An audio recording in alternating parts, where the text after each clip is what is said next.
Ibunda Del Pedro Marhen, tersangka dugaan penghasutan demo berujung rusuh, menangis saat membesuk putranya di rutan Polda Metro Jaya.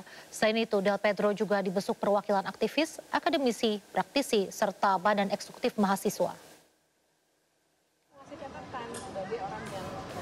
Isak tangis Magda Antisha, ibunda Del Pedro Marhen, tidak terbendung saat akan membesuk putranya yang ditahan di rutan Polda Metro Jaya Rabu siang tadi. Sambil memeluk tubuh pakar hukum tata negara Bivitri Susanti, ibunda Del Pedro meluapkan isi hatinya. Ibunda Del Pedro menyebutkan bahwa anaknya bukanlah seorang koruptor sehingga tidak sepatutnya ditahan polisi. Ibunda Del Pedro membesuk putranya itu bersama kakak Del Pedro dengan membawakan sejumlah buku dan makanan permintaan Del Pedro.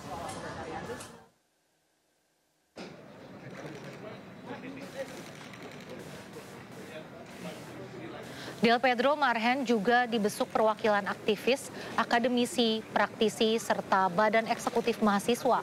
Kunjungan ini sebagai bentuk solidaritas dan dukungan kepada Del Pedro Marhen.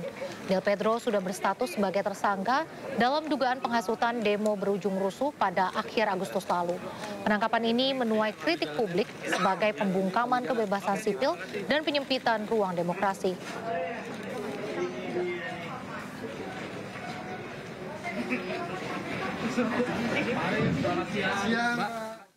Sebelumnya, Menko Kumham IMIPAS RI Yusril Iza Mahendra bertemu dan berdialog dengan sejumlah tersangka demo ricuh yang ditahan di rutan Polda Metro Jaya. Salah satu yang ditemui yakni tersangka kasus dugaan penghasutan Del Pedro Marhen.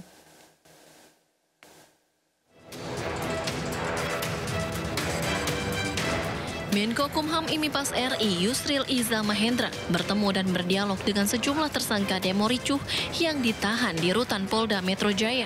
Salah satu yang ditemui yakni tersangka kasus dugaan penghasutan Del Pedro Marhen.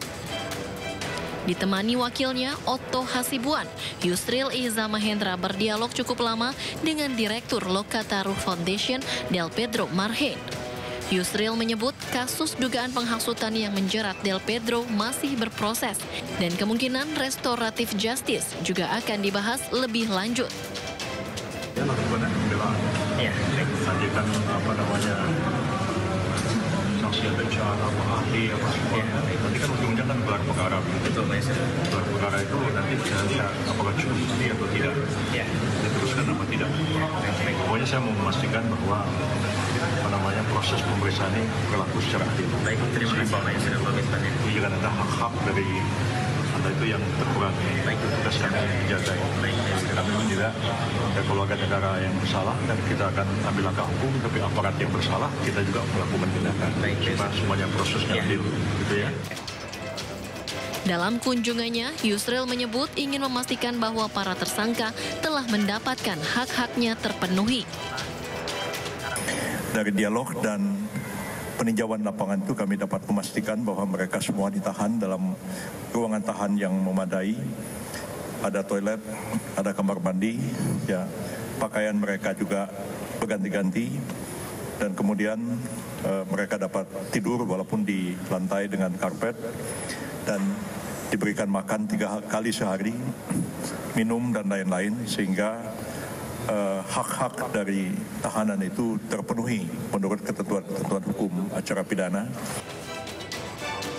Sebelumnya Del Pedro ditetapkan sebagai tersangka dalam kasus dugaan penghasutan pada gelombang demonstrasi beberapa waktu lalu.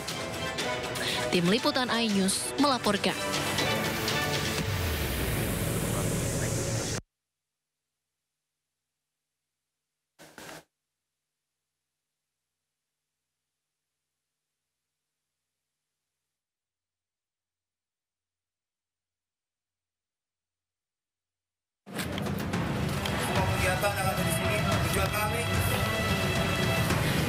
Hingga kini polisi masih menyelidiki aksi penjarahan rumah mantan Menteri Keuangan Sri Mulyani. 11 orang telah ditahan dan ditetapkan sebagai tersangka pengerusakan dan penjarahan. Para tersangka ini adalah warga Tangerang Selatan dan Jakarta. Mereka berperan aktif melakukan tindak pidana di rumah Sri Mulyani. Jadi perlu kami sampaikan untuk terkait kasus pencurian dengan pemberatan dan kasus pengerusakan rumah dari Ibu Sri Mulyani. Alhamdulillah puji Tuhan sampai saat ini kita sudah menangkap dan melakukan penahanan terhadap 11 orang tersangka. Ini adalah pelaku aktif yang melakukan tindak pidana tersebut. Sampai saat ini kami masih melakukan pendalaman, pemeriksaan, serta kami akan melakukan pengembangan. Ke-11 tersangka masih diperiksa intensif di Polres Tangerang Selatan. Sementara tersangka lainnya masih terus diburu polisi. Dari Tangerang Selatan, Banten, Nunung Purnomo, iNews melaporkan.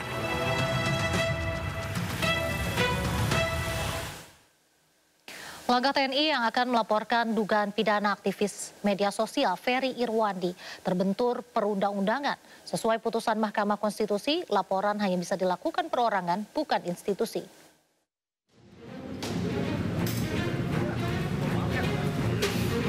Polda Metro Jaya menegaskan aduan dan saksi ber-TNI terhadap Ferry Irwandi masuk kategori pencemaran nama baik. Namun sesuai putusan Mahkamah Konstitusi, laporan seperti itu hanya bisa dilakukan perorangan, bukan institusi.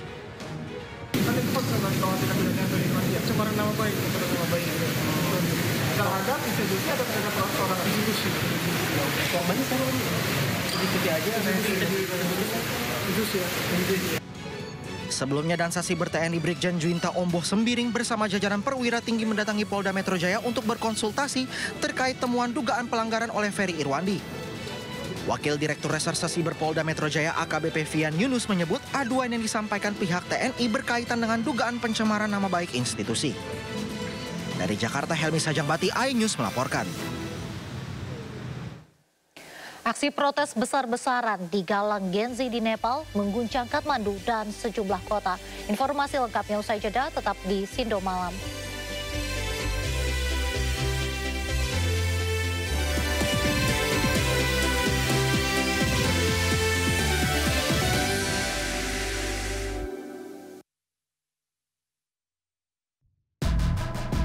Kasus hukum dan politik di Indonesia. Berencana menerapkan program wajib militer bagi anak-anak bermasalah, terutama mengedepankan objektivitas dan juga fakta yang ilmiah.